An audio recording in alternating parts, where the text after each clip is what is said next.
حج کے مہینے معین ہیں جو معلوم ہیں، تو جو شخص ان مہینوں میں حج کی نیت کر لے تو حج کے دنوں میں نہ عورتوں سے اختلاط کرے، نہ کوئی برا کام کرے اور نہ کسی سے جھگڑے، اور جو نیک کام تم کرو گے وہ اللہ کو معلوم ہو جائے گا۔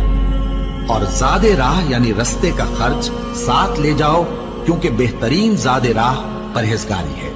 اور اے اہل عقل، مجھی سے ڈرتے رہو، اس کا تمہیں کچھ گناہ نہیں کہ حج کے دنوں میں بذریعہ تجارت اپنے پروردگار سے روزی طلب کرو۔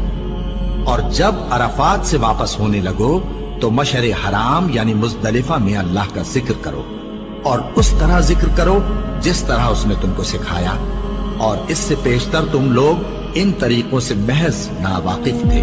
پھر جہاں سے اور لوگ واپس ہوں وہیں سے تم بھی واپس ہو، اور اللہ سے بخشش مانگو، بے شک اللہ بخشنے والا ہے، رحمت کرنے والا ہے۔